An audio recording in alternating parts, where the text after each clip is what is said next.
Harika Dronavalli moved to round 3 and she faces Gunina Valentina in the next game.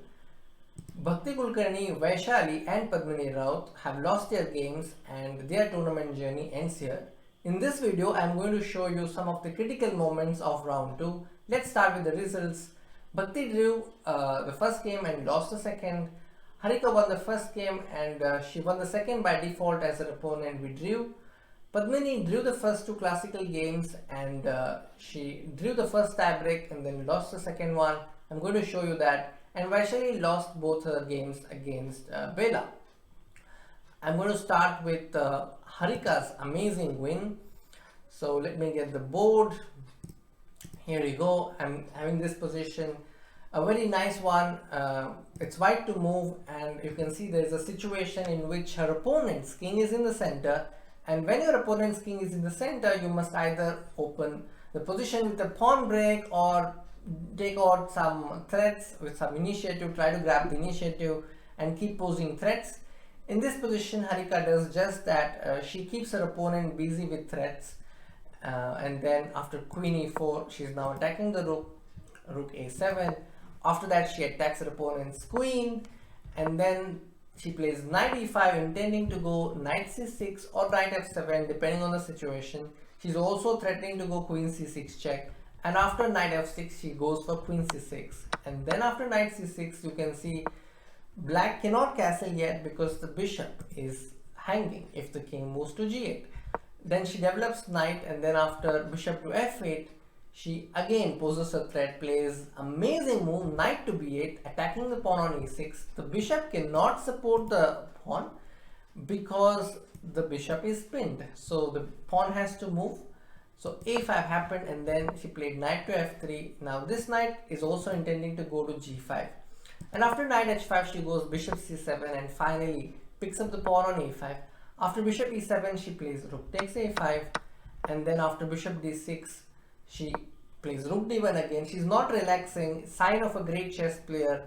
After bishop into b8 there is a rook d8 threatened, so black cannot even do that. So bishop e7 happened and then she brought her knight back to c6. Again no castling for black, and then after f6 she plays bishop b6 intending to grab the c5 pawn because after knight takes e7 this will fall, and if this falls this will also fall. So she won the game eventually. So that was Harika's win, which I really loved. Let's look at Bhakti Kulkarni now.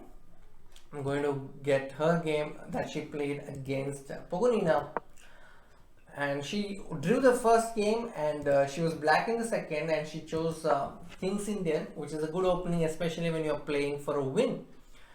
And after queen c8, I feel this is a critical moment, but there were other moments in which both sides had their chances. In my opinion, this is a moment where the tide somehow shifted. Here I think black would have played queen e7. Idea is that if white plays c takes b5, you are protecting the rook, so you can play knight e6. I mean knight c6, so that the queen is attacked. And this queen has to move to the only square, which is e6.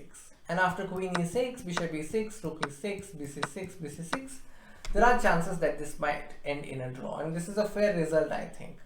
But instead she played b4 and then this became weak, and then Pogonina eventually won the game.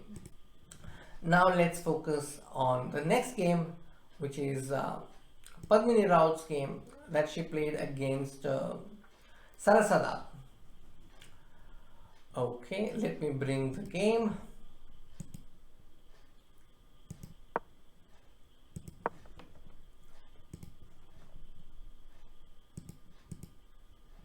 Yeah, there you go. Here Padmini was black and she chose the Grunfeld. In the first tiebreak she had already drawn, and this was a very good position for her. You can see the pawn on e4, she is an exchange up. But of course white has some practical compensation because of the queen and rook and slightly exposed king. So in this position she played a rook to f6, but one winning idea for black was to keep pushing the pawn, and then just keep pushing the pawn and then threaten rook f1. This was one winning idea which Padmini did not go for. She played rook to f6, and now because of this one move, actually white could have put a lot of pressure with queen b2 as the rook is under pin. But her opponent played queen takes e4, and then after queen e7, Padmini was back in the game, attacking this bishop. And here her opponent played rook g6, and in this position, rook into rook, queen into rook, and queen g7 was the way to go ahead. But they were playing with less than 30 seconds and with so much pressure. Here Padmini blundered with rook takes d7, allowing a mate in one. So that was the end of journey for Padmini, who played a lot of fighting games. Now let's look at Vaishali's game.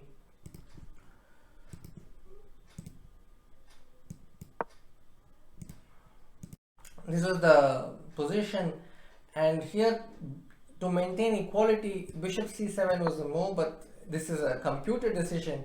After queen takes b7, king h6, this is the way to like hold the position. After queen takes c7, there is a perpetual.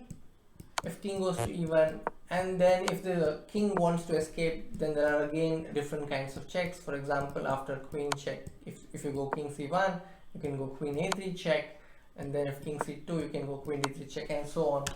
So this was a possibility, but she lost both the games, and that meant that her World Cup journey ended there.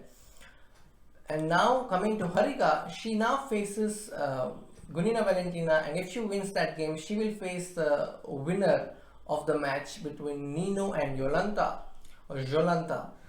So more action ahead for Harika, and we'll be keeping an eye.